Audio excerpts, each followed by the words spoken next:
Bonjour à toutes et à tous, on commence ce tour de la presse sportive en Angleterre avec les suites des incidents survenus lors de la finale de l'Euro dimanche soir à Wembley. Des images qui n'ont absolument pas plu à l'UEFA, comme vous vous en doutez, et qui continuent de faire scandale. Ce matin, le Daily Express nous apprend sur sa une qu'une enquête a été ouverte par l'instance européenne afin de faire toute la lumière sur ces violences.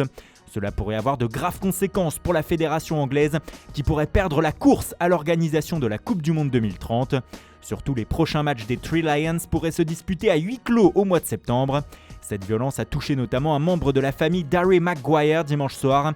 Dans un entretien au Sun, le défenseur central explique que son père a été attaqué à Wembley par des hooligans. Il s'en est sorti avec des côtes cassées, mais l'incident a choqué le joueur de Manchester United.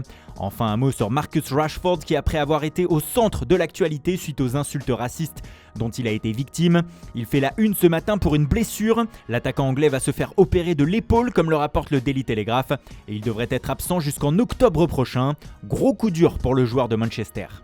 L'Italie de son côté est toujours sur son petit nuage après le sacre de dimanche, mais ce matin Tuttosport n'est pas content. Le quotidien a découvert l'équipe type de l'Euro 2020 de l'UEFA et s'est rendu compte qu'il y avait bien Gianluigi Donnarumma, Leonardo Bonucci, Leonardo Spinazzola, Jorginho et Federico Chiesa, mais pas Giorgio Chiellini.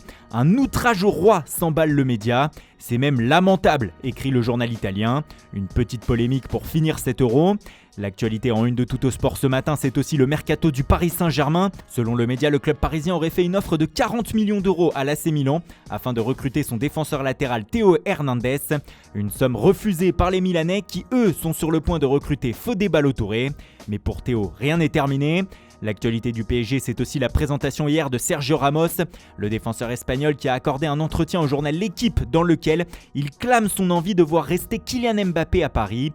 Il lui conseille même d'être fidèle au club parisien. En revanche, supporter parisien, Lionel Messi ne viendra sans doute pas à Paris. Le dossier est presque fini, comme l'indique le Parisien du jour. Le PSG aurait renoncé à l'idée. Un renoncement dicté sans doute par le fait que l'Argentin va probablement prolonger son contrat avec le FC Barcelone. Libre depuis le 30 juin, la Pulga voit le Barça insister pour qu'il reste. Le club catalan l'aurait convaincu, écrit Sport. Et le renoncement de Paris aurait fini de le faire hésiter. Les Blaugrana se pressent désormais pour régler les derniers détails financiers. Le financier qui entre aussi en compte dans le dossier Antoine Griezmann. Le Barça a tellement besoin d'argent qu'il aurait encore changé d'avis sur le cas du Français, selon Mundo Deportivo. Désormais, un échange avec Saúl Ñíguez de l'Atlético de Madrid serait en bonne voie. Les deux clubs veulent concrétiser l'opération et désormais le Barça ne voit plus d'un mauvais œil un retour du champion du monde chez les Colchoneros. La suite au prochain épisode. Ça avance bien aussi pour un autre tricolore, Olivier Giroud. Le champion du monde 2018 va s'engager dans les prochaines heures avec l'AC Milan, comme le rapporte la Gazzetta dello Sport. Il fait déjà la une du média avec un maillot lombard sur le dos. Mais selon le célèbre quotidien au papier rose, ce n'est pas fini en Lombardie. Désormais, les Milanais s'attaquent à Nikola Vlasic du CSK à Moscou, pour qui il pourrait lâcher 30 millions d'euros. Toujours en Italie, hier soir, l'AS Roma a annoncé l'arrivée du gardien portugais Rui Patricio. Ce dernier fait la une de l'édition romaine du Corriere dello Sport. Enfin, autre officiel de ce mardi, Boulaye Dia qui quitte le stade de Reims et qui s'est engagé avec Villarreal. L'attaquant fait la une de Super Déporté ce mercredi. On reste en Espagne justement avec l'actualité du Real Madrid. Elle est marquée par les premiers pas de Carlo Ancelotti en tant qu'entraîneur du club merengue. Et selon AS, ce n'est pas de tout repos. Le coach italien aurait 5 problèmes à régler avant le début de la saison.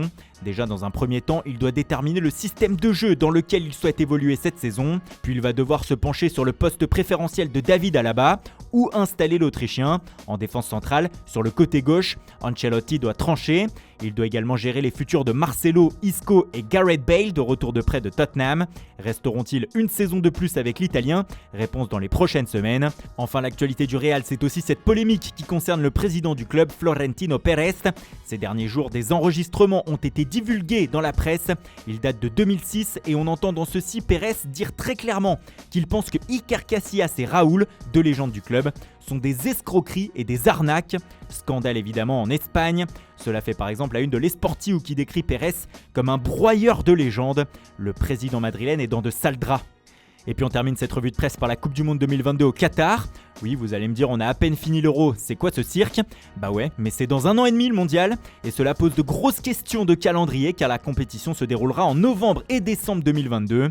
Du coup, avis de chaos sur la Première Ligue et la sélection anglaise pour le Daily Mail. Le tabloïd explique que le championnat anglais devrait s'arrêter 8 jours avant le début du mondial, donc que les Three Lions n'auront quasiment pas de préparation et aucun match amical avant d'entamer la compétition. Une folie qui n'a pas fini de donner des mots de tête à Gareth Southgate et à tous les coachs de Première Ligue. Voilà, c'est tout pour ce matin. Merci pour votre fidélité, bonne journée à tous et à tout à l'heure pour le JT Foot Mercato avec Guillaume Vigier.